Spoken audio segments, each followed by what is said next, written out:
Cet autre univers que l'univers physique est intemporel, et comme le cite Uberis dans La synchronicité, l'âme et la science, ce monde possède une conscience qui organise et coordonne l'univers. Le physicien Régis Dutheil le nomme univers superlumineux.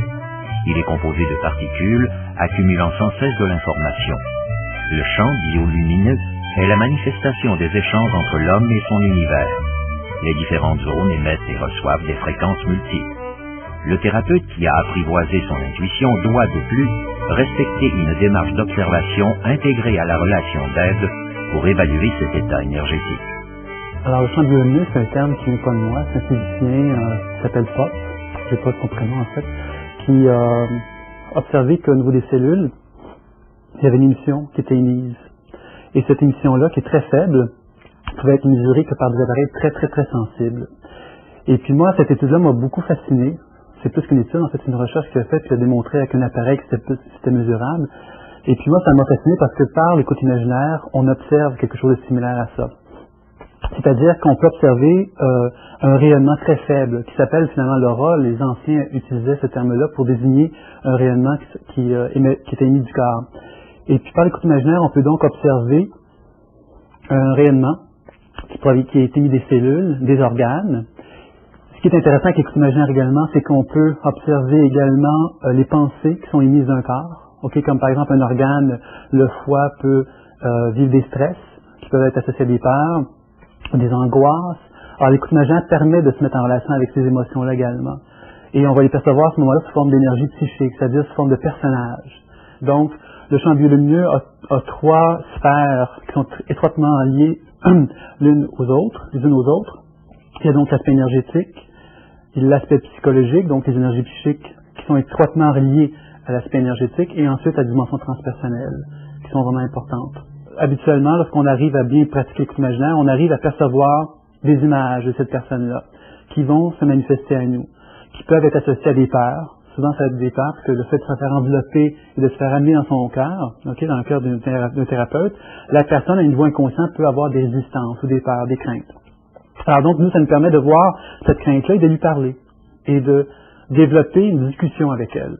Et ce qui permet finalement de mieux comprendre les difficultés de la personne, de s'abandonner, etc. Et par la suite, on va ensuite procéder à une lecture du corps plus générale. Cette lecture-là plus générale va se faire au niveau de certaines zones qui sont associées à celles des chakras qui proviennent de la tradition indienne, ayurvédique entre autres, plus particulièrement.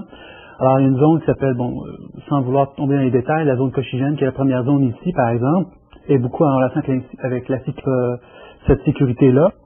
L'énergie va bien circuler. Et on va donc pouvoir développer une deuxième zone qui s'appelle la zone sacrée, qui est en relation avec les besoins affectifs par exemple. Là, ce que je cherche à faire, c'est simplement donc de me mettre en relation avec elle au niveau de l'écoute imaginaire, mais en même temps de créer un mouvement énergétique face à cette énergie-là. Et ce que je vois, c'est une perturbation qui monte à la tête. Comme si cette énergie-là devenait comme très énervée, très stimulée.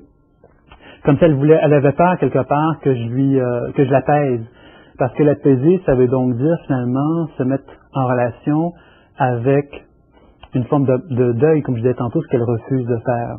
Alors je vois qu'il y a un mouvement qui se monte à la tête, alors je vais simplement accompagner le mouvement vers la tête, afin de simplement créer une détente chez cette énergie-là.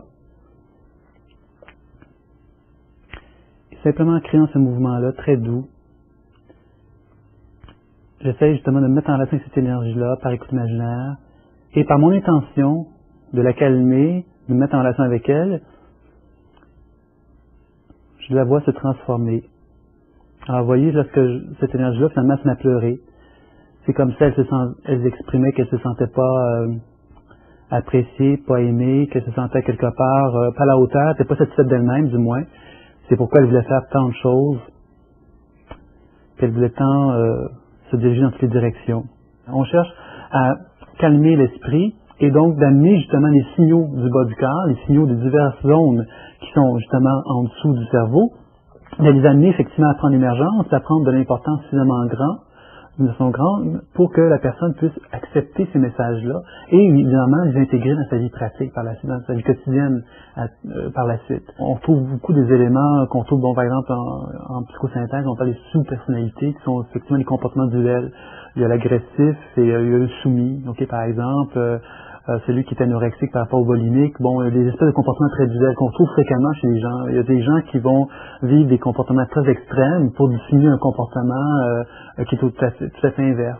C'est très fréquent. Par exemple, on va être soumis alors qu'on a une agressivité qui est très forte à l'intérieur de soi.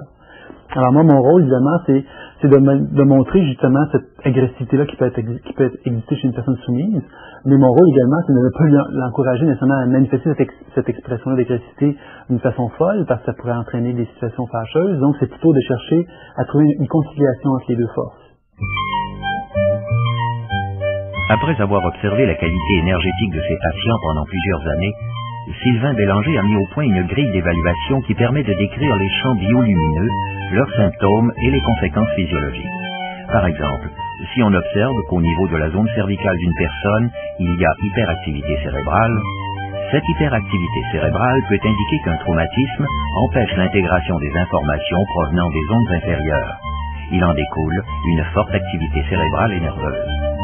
Tout s'enchaîne rapidement, et le fait d'avoir des idées semble suffire pour qu'elles se concrétisent. L'esprit devient une locomotive assez puissante pour tirer le train, mais incapable d'assimiler les paysages qui défilent. Cette constatation peut définir l'apport créatif de cette personne dans la société, tout en négligeant ses besoins vitaux et, à la lumière de cette introspection, provoquer une profonde remise en question.